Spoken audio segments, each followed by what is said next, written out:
publiczności. Oh. Good morning, General. Good morning. Who am I speaking to? Oh, hello. Hey, hello. The last time we met together was a Vilnius Security Forum. Yes, sir. Yeah.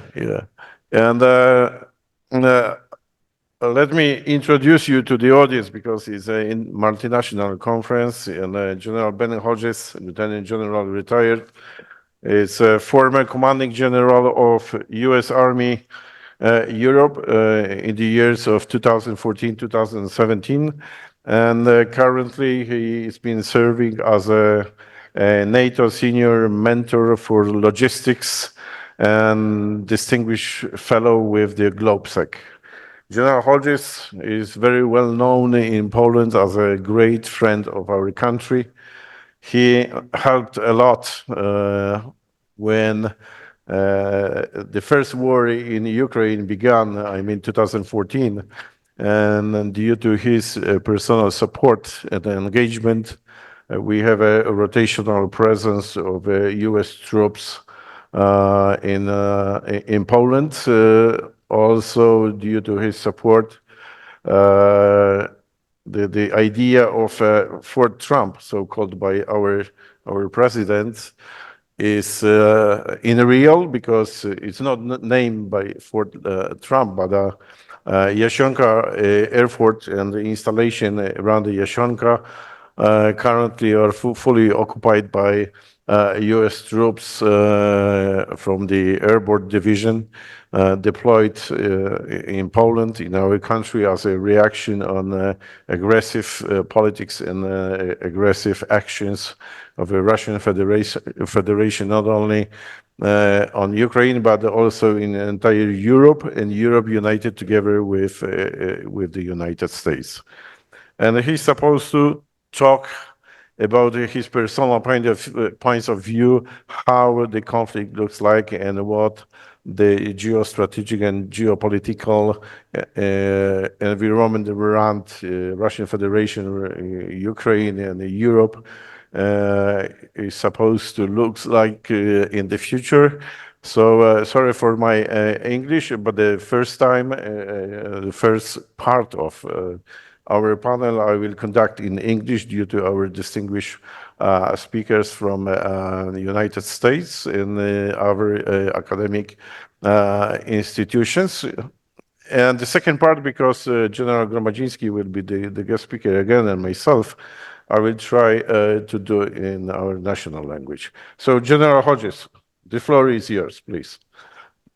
Thank you very much. And it's good to see old friends, either see you or to know that old friends are online listening to this. I think I have 20 minutes, and then, of course, I will stay connected for the remainder of this segment to, if there's questions, and to hear what other people have to say. General correction, 40 minutes. Okay. So, yeah, it's up to you, and you can speak slowly, you can speak fast, you can talk a lot, but anyway, you've got 40 minutes. Okay. First of all, I think there are too many people that have a negative or defeatist attitude about the situation. I think it's useful to keep in mind that the United States and most of the West, we have not even tried to help Ukraine win yet. I mean, of course, there a lot of money has been spent and things have been provided, ammunition, but my president has not even said we want Ukraine to win. The German Bundeskanzler has not said they want Ukraine to win. In fact, it seems that the priority is to avoid escalation instead of actually winning. So the key in my view, will be for the West to agree that it is in our strategic interest that Ukraine actually wins this war. If they do that, then I think things will be in a significantly different place. when I look at the situation on the ground right now, it's clear to me that Russia does not have the ability to knock Ukraine out of the war. They don't have enough offensive capability, enough mobility, enough armored forces to actually overwhelm Ukrainian defenders.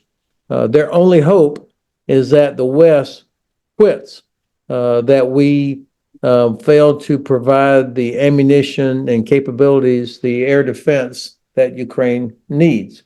And so, what we're going to keep seeing, I think, for the rest of this year is Russia using missile strikes against Ukrainian cities, murdering innocent Ukrainian civilians, and then trying to use their artillery to pound Ukrainian defenses and then to overwhelm Ukrainian defenses with these massed attacks by untrained, poorly led, unsupported Russian infantry.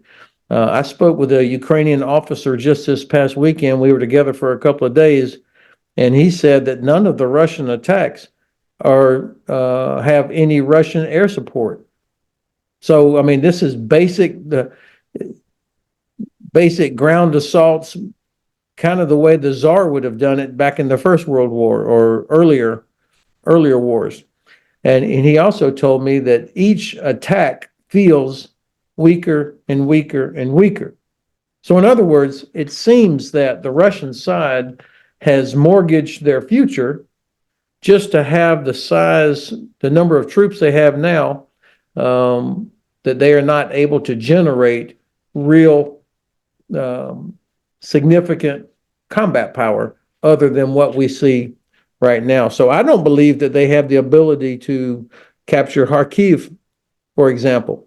Now, of course, if you're a civilian that lives in Kharkiv, it's terrible. Or if you're a Ukrainian soldier in the trenches getting hit by Russian artillery, it's terrible. But if you can step back from the tactical situation and think at the next level, at the operational level, I think actually Russia is probably peaked at what they're able to do right now. I was in Munich back in February at the Munich Security Conference, and that was about the time that Avdiivka was finally taken by the Russians after years of trying. And since then, Russian forces have barely moved much beyond Avdiivka. Same is true in Bakhmut. So I think what I'm saying, my assessment is that they don't have the ability to exploit even local tactical successes. The casualties that they're suffering, the loss of vehicles, all of these things, I just don't believe it's sustainable be much beyond next year. Of course, the Russian Black Sea Fleet, I don't think is even a factor anymore. The Ukrainians have been able to make Sevastopol almost untenable for the Russian Navy. So the Black Sea Fleet has had to move further back to the east to Novorossiysk. They've had some of their ships, two frigates, in fact, just recently relocated from the Black Sea to the Caspian Sea using the series of rivers and canals to move out of there. So the Black Sea Fleet is much less of a factor than it was a year ago or 2 years ago. But the Russian Air Force has failed its two most critical tasks. Job one for any Air Force is to achieve air superiority. They have failed to do that. That's why you don't see Russian aircraft flying in close support of Russian land forces. And because of that, they also have failed job two, which is to interdict or cut the lines of communication over which ammunition and equipment flows from Poland into Ukraine. So this is an incredible failure, in my view, by the Russian Air Force, that to not be able to stop trains and convoys bringing ammunition and equipment from Poland into Ukraine. So when I think about these factors, and I imagine that if, and by the way, of course, this is after 6 months of no support from the US and very little support coming from other European partners. And Russia was still not able to overwhelm Ukrainian defenders during that time. Now ammunition is starting to flow again, equipment is starting to flow again. I don't want to be too overly optimistic or to sugarcoat anything, but I completely disagree with people who are walking around saying that there's no way Ukraine can win. It's time for them to negotiate, let Russia keep Crimea. Instead, we should be arguing for now is the chance to help Ukraine actually win this war. And we would be on the right path if my president, the German Bundeskanzler, the French president, the British prime minister, the Polish leadership, the Norwegians, the Dutch, everybody would say it's our interest that Ukraine defeats Russia, defeats them, knocks them back to the 1991 sovereign border of Ukraine. Now, one of the things I was specifically asked to comment on was Crimea. Crimea, in my view, is the decisive terrain of this war. Whoever controls Crimea is going to win this war. For Russia, of course, the reason they took Crimea back at the end of the 18th century, when Catherine was the Tsarina, was because of its ability to dominate the Black Sea. And so Crimea has taken on this almost sort of mythical importance for Russia, or certainly for the Kremlin, although I think most Russians don't care so much, except that it's a great holiday destination. What I see happening is, or the way that I think Ukraine liberates Crimea, which I am sure is going to happen, is in 3 phases. Phase number 1 is make Crimea uninhabitable, unusable for the Russian Navy, the Russian Air Force, and the Russian Army. And they have already proven the concept by using just 3 British provided Storm Shadows when they destroyed the dry dock, which is essential for maintenance of any of the fleet, and also by destroying the headquarters of the Black Sea Fleet. So with just 3 Storm Shadows, the commander of the Black Sea Fleet realized how vulnerable they were and that they had to begin withdrawing. And of course, this was more sophisticated than that. It also involved Ukrainian special forces destroying radar and air defense systems before the Storm Shadows were employed. And now that the United States has provided the 300-kilometer range ATACMS, there is no place in Crimea that is safe from Ukrainian attack. So the airfield at Saki has been hit multiple times. The large logistics hub at Zhenkoy in the northern part of Crimea has been hit, and the Russians are having to relocate out of Zhenkoy. And I think we're going to keep seeing this happen over the next few months until finally Russia is unable to conduct any logistics, air operations, naval operations, or land support from Crimea. So that's the first phase of the liberation of Crimea. Make it so that the Russians cannot use it. The second phase, of course, is the isolation of Crimea, cutting it off from any sort of support from Russia forces anywhere else in Ukraine or in Russia proper. And that means you have to do 3 things. Number 1, and Ukrainians are already doing this, is to destroy the ships that could be used to bring supplies and equipment and people back and forth across Azov Sea. They've been destroying the Black Sea Fleet LST, and LST, as you know, is a landing ship tank. It's a vessel that can carry large armored vehicles. 5 or 6 of these have already been destroyed by Ukrainians. So the ability for Russia to move equipment and supplies across Azov Sea by ship has been significantly reduced. And then just the other day, the ferry crossings across the Kerch Strait have been destroyed as well.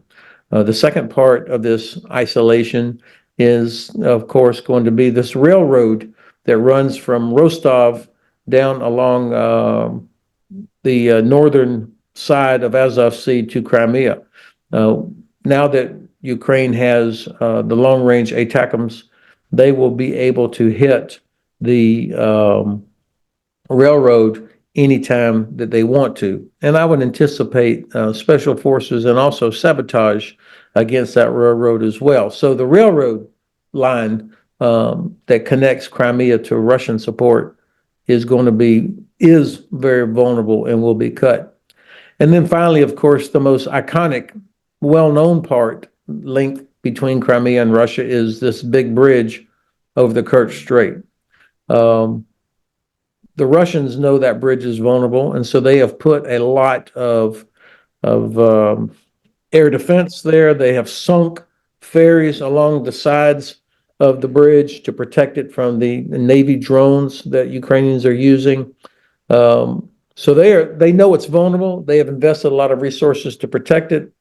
But I think that the Ukrainians will conduct a very sophisticated operation that will involve drones, sabotage, special forces, missiles, a variety of things, and deception to be able to destroy that bridge when the time is right, because it will require an enormous amount of explosives to destroy a bridge like that, to actually drop some of the links or the spans in the bridge so that it becomes unusable and irreparable.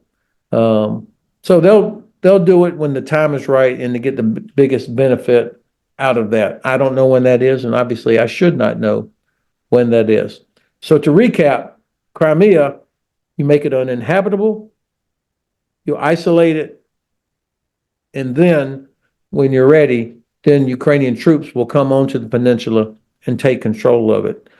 I think this will have a significant impact inside Russia and at the Kremlin if it looks like, or when they realize they are going to lose Crimea. Part of the whole purpose for Russia attacking Ukraine in 2014 was to get control of Crimea. Now, I also think that Crimea is extremely important because it's essential to the reconstruction of Ukraine.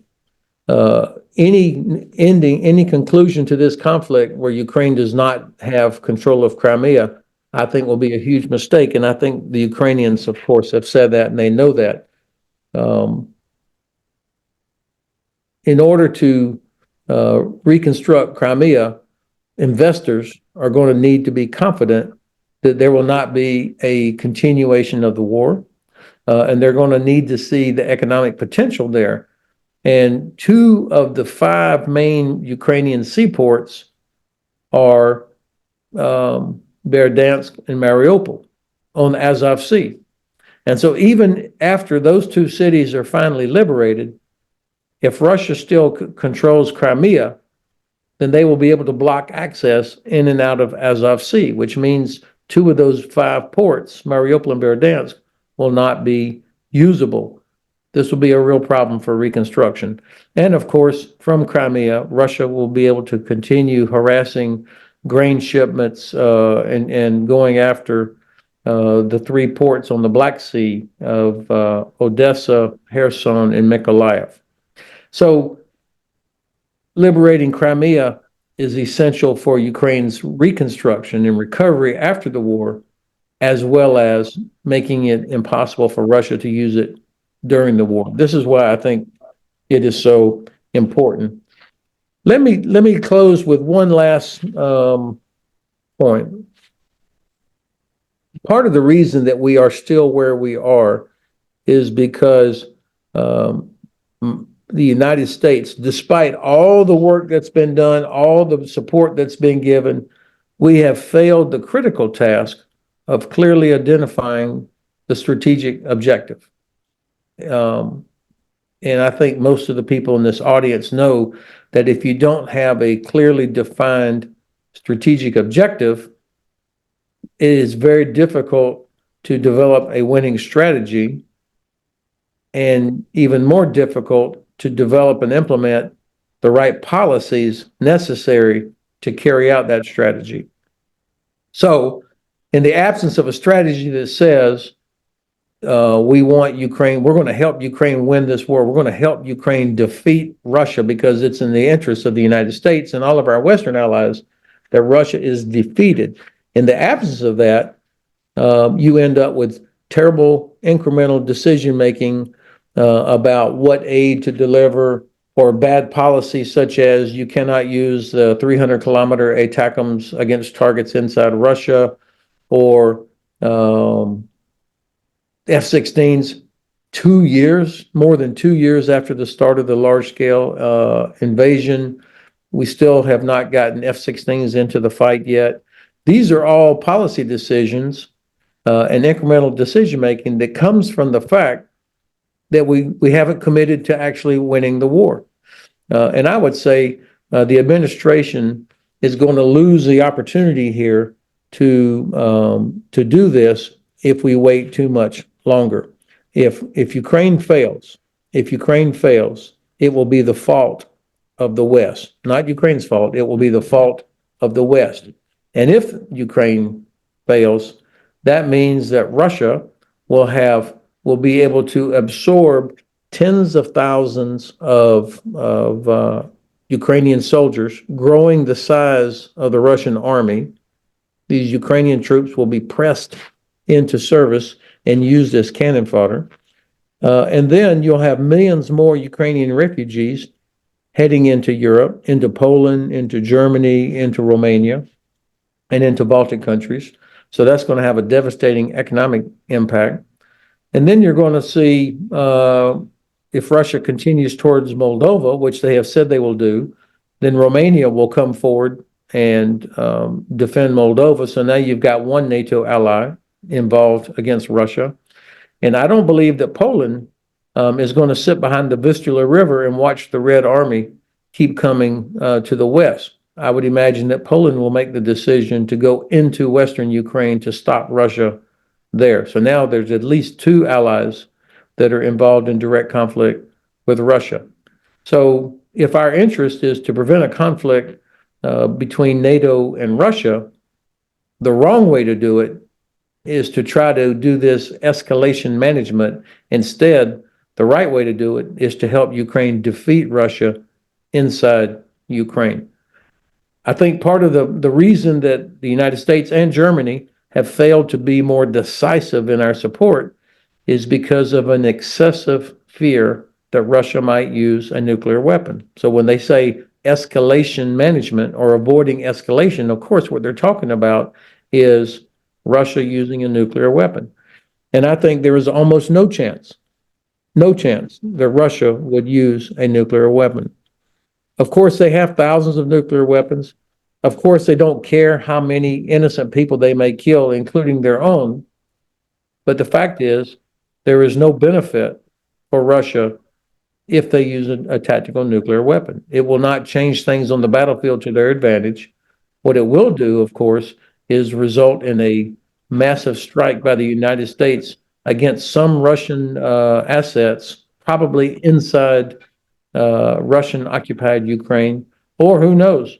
But the president has said there will be catastrophic consequences for Russia if they use a nuclear weapon. The Chinese have also told Russia not to use a nuclear weapon.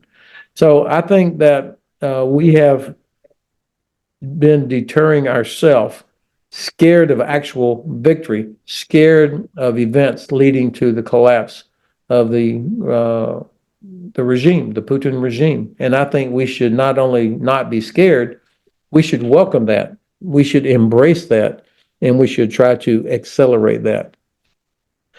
I think I will stop there.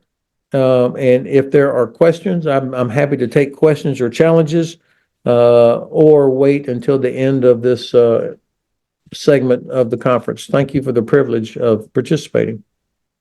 Thank you, General Hodges. Of course, I'm going to be the first one asking thousands of questions because your speech was quite impressive. And let me start with one point you underlined in your presentation. You said that uh, uh, Ukrainians they have to defeat Russians in Ukraine.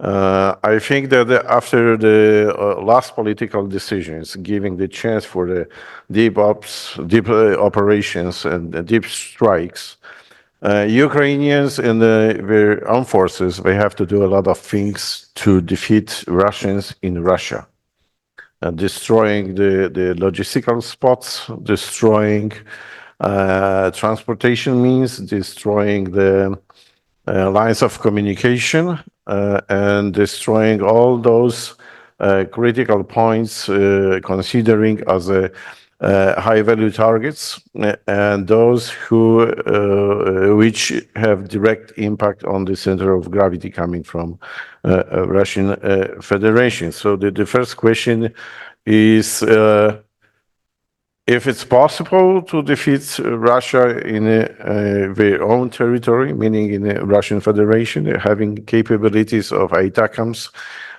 combat jets, and other equipment which could be used for the long-range, precise attacks on the particular selected targets locating on the Russian territory. And the second question, we fully agree with you that Crimea is a critical point. Putin is crazy about Crimea, and Crimea is critical for Putin administration. Why? Because having Crimea in Russian hands, they can control and monitor and influence on all the transportation coming mostly from China to Europe, and transportation of natural gas and natural resources coming from Asia to Europe. So this is more, this is the politically and economically important factor. But from the military perspective, Ukrainians, they need a lot of capabilities in terms of Navy, Air Force, Special Forces. Otherwise, having Crimea back in the Ukrainian hands is going to be very difficult. Even we can say that it's going to be the mission impossible. And you didn't take part in the first panel when one of the lecturers said that peace for terrain.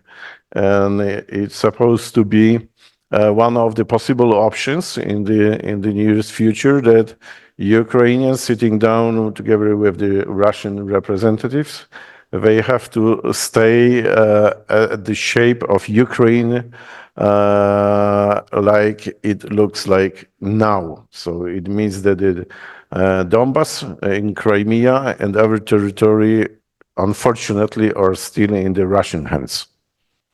So how to keep the Crimea in the Ukrainian hands if Ukraine is suffering lack of a lot of military equipment, and in my opinion, and not only mine, right now the personnel is a critical point, because estimations show that 10 million Ukrainians are missing.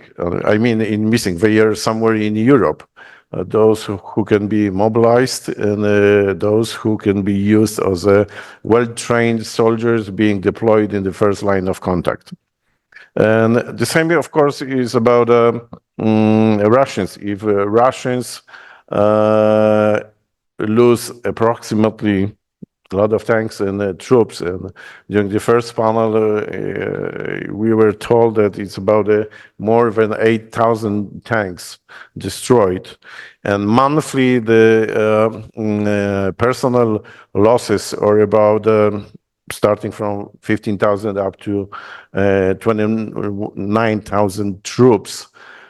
In my simple general's brain, as a former artillery officer, It's going to be at least 7 years that the Russian Federation needs to rebuild the structure of the entire army, having such a big losses. So, is it true that some of the politicians and so-called experts are saying that we have only 2 years? So the calculations show that we have much more than 2 years. Even it's not possible for NATO and for the Baltic countries specifically that Russian Federation will attack us within next at least 10 years. And Professor Banasik pointed out the critical point is a grand corridor between Russia and Kaliningrad Oblast or Kulevis Oblast. So you know exactly the issue of Suwalki Gap. So what's your opinion about this? Was that one question, or I mean? No, it was too many questions. I mean, you asked me about everything from Crimea to Suwalki and Russian defense industry and yes. okay. Well, let me just do my whole. Sorry for that. I will just do my whole presentation over again. Next time you will kill me with a lot of questions. So look, there's 3 or 4 things that I'm willing to address. First of all, bullshit on Mission Impossible. I mean, why the doomers, the people that have such a negative, defeatist attitude about there's no way that Ukraine can retake Crimea, are not paying attention. We have not even tried. We have not even tried to help Ukraine win yet. We, the collective West, have provided just enough things to keep them in the fight. So that's why I'm trying to emphasize the importance. And I know many people there have gone to staff college, either in Poland or in other places. And you know, in the first week of staff college, you learn about the importance of clearly identifying the objective, the aim, the purpose. That's not been clearly defined by the US or the German governments or most of the other Western countries. If we did, then you would see enormous amounts of aid being provided nonstop. And also, we would be getting serious about sanctions. Every day, ships loaded with stolen grain and oil sail out of the Black Sea through the Straits and are sold on the markets, or they go out through the Baltic Sea. So we have not turned off, or we have not isolated Russia from their ability to sell oil and gas, or to stop them receiving weapons and equipment from Iran or North Korea or China. So we have not even fully used the economic tools that we have to isolate Russia. If we did, then Russian defense industry would be on its knees. To say that it's impossible to retake Crimea, I think if you're envisioning that there's going to be an amphibious operation like Normandy, you're right, but that's not how they're going to do it. They're going to do it by making exactly what I said earlier, making it impossible for the Russians to stay there with long-range precision weapons that destroy Russian Navy, Russian Air Force, Russian logistics, so that they cannot stay there. And then, when they're ready, then they will be able to put special forces or other forces on the ground in Crimea and take it. And of course, after the Kerch Bridge has been destroyed. So I'm actually very optimistic as long as we continue to provide them with the long-range precision weapons that they need. Now, I have to say, and I'm being candid with my friends here, the idea that any serious person believes that Ukraine can negotiate with Russia and trade land or terrain for peace has either never read a book and has never read a book about Russia, or has never looked at a map, or is intentionally ignoring history. Who believes that Russia would ever live up to any agreement? There's no evidence that they would ever live up to any agreement. And so the idea that somehow if Ukraine would just for the sake of peace let Russia keep Crimea, everything will be all right, is probably one of the most dangerous and naive views I've heard. And we should be doing everything we can to stop that kind of a negotiation, because Russia clearly has no interest in a peaceful outcome other than them achieving what they said they were going to do, which is a total destruction of Ukraine as a state. And then the last thing you did mention, of course, the importance of doing deep operations inside of Russia. I think the attacks that Ukraine is doing against the oil and gas infrastructure is exactly what they should be doing, that wrecks Russia's ability to generate income. And then, of course, as I heard the Supreme Allied Commander General Kovoli say, the way that you defeat Russian mass is with precision. And with precision, you destroy headquarters, logistics, artillery, and air defense. So yes, finally, they can do this now inside Russia, and hopefully there will be no restrictions on how they do that in the future. Okay, thank you so much. And Professor Banasik wants what? I take this place. Of course, thank you. Sir, good morning. I am Miroslav Banasik. I appreciate your time and I appreciate your contribution to the conference. I would like to ask you two short questions. The first one is regarding to yesterday President Biden's speech about regaining, rebuilding Warsaw Pact. I hope that you heard about it. My question is, how should we understand Biden's speech? Because from 2022 and even before the strategic Russian aims so far has not changed.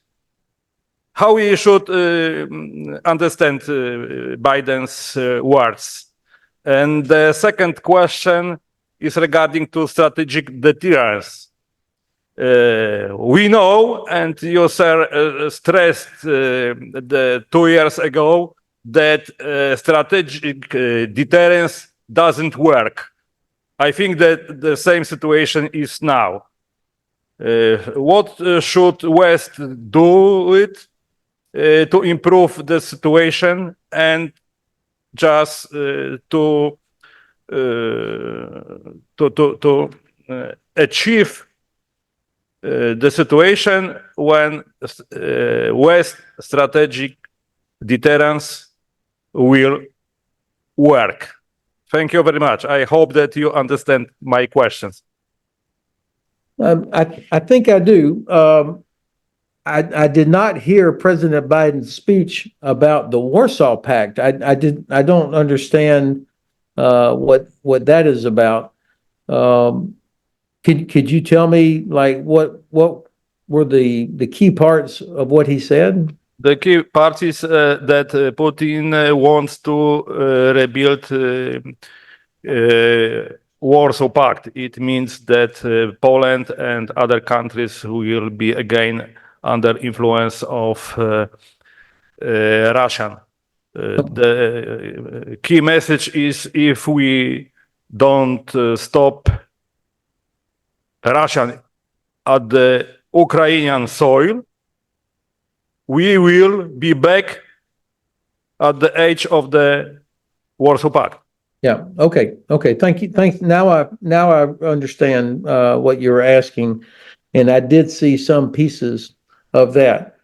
So I'm glad that the president finally agrees with me that we have to defeat Russia in Ukraine. That if Ukraine fails, the Red Army is going to be much larger, because they will incorporate Ukrainian troops that'll be forced into service, and then they will keep coming towards Poland, towards Romania, towards the Baltic countries. And so the president's right. They have to be stopped there. And I just wish he would also say that he wants Ukraine to actually win this war. He needs to say those words. On strategic deterrence, I think that this war now is the result of failed deterrence. That we failed to deter Russia because they looked and saw that we did nothing after they invaded Georgia in 2008. They saw that we did nothing after they jumped over President Obama's red line in Syria and used chemical weapons with Assad against their own people. And they saw that we really did nothing after they invaded Ukraine in 2014. I mean, there was a Minsk process, but that was a joke, and there were sanctions, but nothing that changed behavior. They saw that Germany was continuing to build Nord Stream 2 as late up until the end of 2021. They heard the French president say that NATO was brain dead. They saw the American president, President Trump, threaten to pull out of NATO, or also to say that maybe the U.S. would not support Article 5 if Montenegro, for example, was attacked. So you can imagine that the Russians are looking and seeing that the West is not actually going to do anything, or that leaders do not have confidence in our alliance. And then, of course, they saw the terrible conclusion or the catastrophic end of the war in Afghanistan. So now we look like we also were not reliable as partners. And then they saw the chaos in the United States on January the 6th, and the first time in history, American history, that we did not have a peaceful transition of power. So I can imagine the Russians and the leadership in the Kremlin saying, let's go ahead and finish the job in Ukraine because the West is not going to do anything or can't do anything. So that's what I mean, that this is failed deterrence. We could have stopped any of those things along the way, and I think the Russians would have had a different outcome. And so another one of the reasons it's so important that we help Ukraine defeat Russia is because of deterrence of China. The Chinese are watching to see, are we serious, and do we have the political will, the industrial capacity and military capability to help Ukraine defeat Russia? If we don't, then I think the Chinese are not very impressed with anything that we say about Taiwan or the Philippines or the South China Sea. Sir, thank you for your explanation. Thank you. Yes, sir. Okay, that's what I know. General Hodges will stay with us up to the end of this panel, which is 12:40.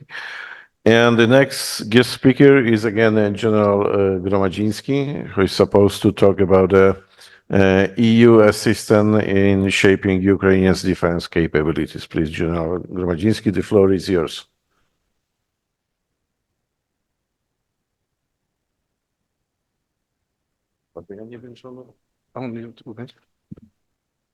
Okay. I'm speaking English or Polish because I look for the auditorium. For me, it doesn't matter, but okay. Keep up in English. Good morning, sir, if you are still with us. Yes, sir, I am. Good morning. This is my pleasure to see you again. Same here. Now I'm in different uniform, but still I'm active. Very good. Okay, I want to say you a few about my experience from the Security Assistance Group Ukraine, because I have this privilege that last year I was part of the very, from my perspective, wonderful team, which was led by the General Chris Donahue, and our task was synchronize and coordinate support for Ukraine. The first name for us, for our team, was the Task Force Dragon. Next, that officially we received name Security Assistance Group Ukraine. And our place was Wiesbaden, and our task was for when I'm joined to the team, we have for this time last spring two tasks. Operational support for Ukrainian forces and coordination of the donation for Ukrainian forces. And when I'm joined to the team, the commander was USA 3-star general. I was in this time 2-star general. I was deputy, and 1-star general from USA Army was responsible for the operational support and advice for Ukrainian, and one British 1-star general was responsible for coordination of donation. And we discovered that the problem with donation is that if we donate equipment, Ukrainians are not prepared for this equipment. Why? Because they use for this moment or post-Soviet Ukraine equipment. And this was the problem for us for this moment. So if some nation want to donate equipment, we must recognize and prepare how to train. We must organize ammo. We must organize maintenance.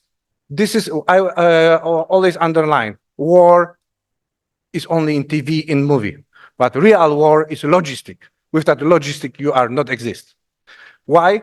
Because during this time when I served with the Security Assistance Group Ukraine, we donate for Ukrainian forces almost 600 different platforms.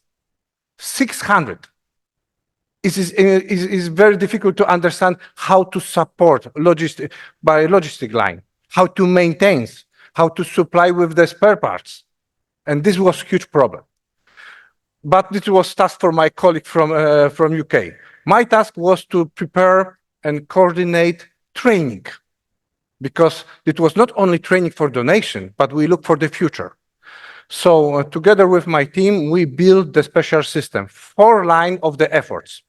First line, it was basic training, boot camps. So and this was synchronization between some countries which they offer to train Ukrainian forces on your own soil. And the most famous training was conducted in UK. It was really good training. I visited this place many times. Was really realistic. 6 weeks when the plane landed in UK. After 6 months, we sent to Ukraine soldiers after with the basics after basic training, but the most important, full equipped. It was the most important part of this program. The soldiers, when these recruits, when they back to the Ukraine, you have uniform and all equipment which they need on the first line, together with the life jacket and helmet. But next, the problem. We need, second line of the effort was to prepare specialistic training, and crew members. Why? Because we start to train people for the special platform. Another 3 months, some countries will be donate some equipment. So offer for us training only for the crew. But for example, we start to train also engineers, snipers, team to combat medical team, also how to train and where they train. And that was the second line.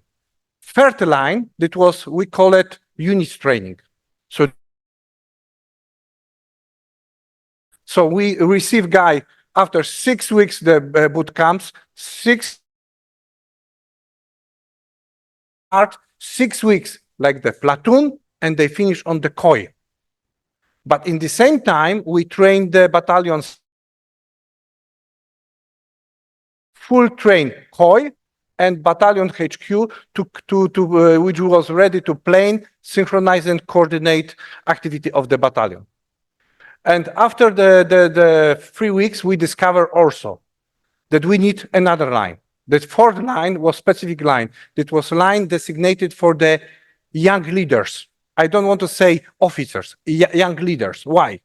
Because we give for Ukrainian modern equipment. We give him new technology, but we not show him how they use this. It's completely different.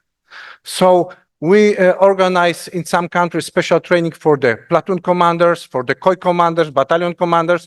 But the most important from my perspective, we start to train NCO. This is what's not exist in Ukrainian army so strongly before the war. NCO Corps. And I think this is a lesson also for us. The backbone in each army is NCO. And this was the most important to prepare young leaders, young NCO, to play the role in the first line. So they need skills, they need knowledge. This is natural. If you know what you're talking about, you are sure that you're doing this perfectly. And it was our fourth line. And now I want to back where in this all the scenario, all the program, we find the European Union. European Union joined to us after almost 1 year of our training. And European Union offer for us, not for Ukrainian, offer that they will be pay money for the training. And first training was conducted in Poland. After free rotation of the training on the third line, so to the battalion level in Poland, they start to train the same training in Germany, which was conducted by USA forces, and next joined also German forces, so that our capability was really huge. European Union pay for our what we need, so for food, for equipment, also for ammo, but only ammo which we use to the training was forbidden to send ammo to Ukrainian. Also, European Union offer for us that they also want to join to the third line to training, specialistic training. For example, engineers, snipers, and medical crew. Why I mention about this? Because the biggest training was conducted on the Polish soil. And this is what I mentioned before in my speech about European Union. European Union have money. So we discover that European Union have money to support Ukrainian, but we start to merge this. So when I'm organized training for the medical crew, I send the letter to European Union, for me, special medical bag for the soldiers, combat bag. So European Union buy both for us this equipment. We give this equipment for the recruits, which was trained on this equipment. And on the end, they take this equipment and go to Ukraine. It was very simple with the not kinetic equipment. The problem was with, for example, with the sniper, but we also avoid this problem because some country donates sniper rifle. We send the sniper rifle to the center when we train the snipers. They train on this equipment. On the end of the training, rifle going different route, soldiers going different route, but they meet together on the training area in Ukrainian. So when this was the most important, train how you fight. So the sniper must train on your rifle, which will be used later during the battle. That was our idea.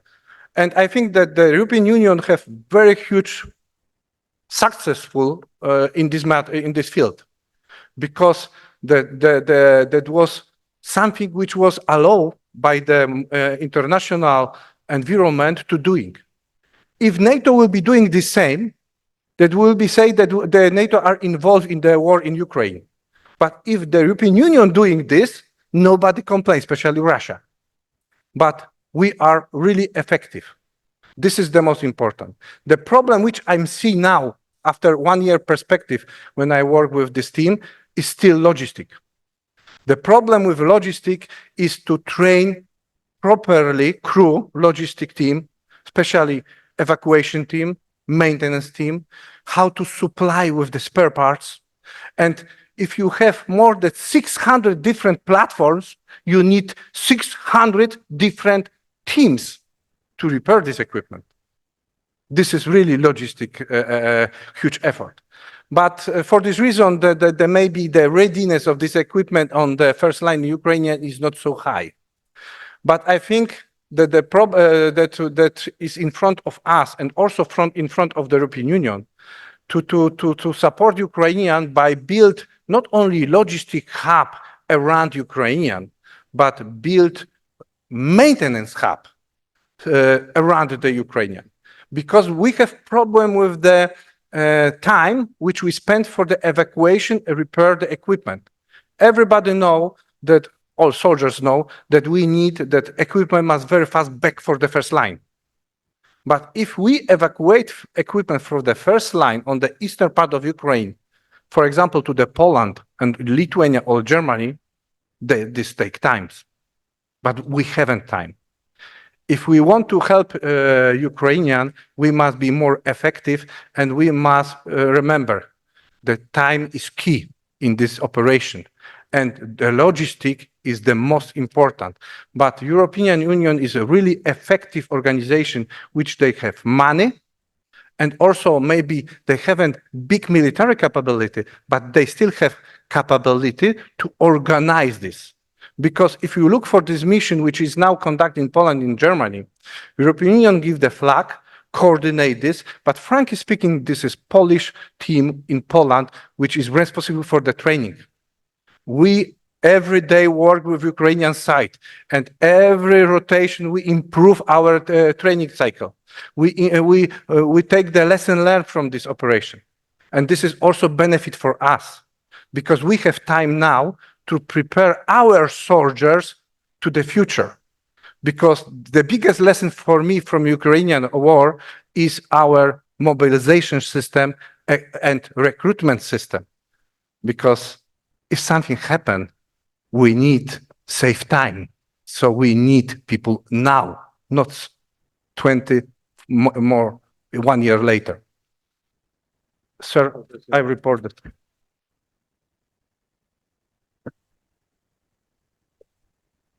Thank you, General Gromadziński.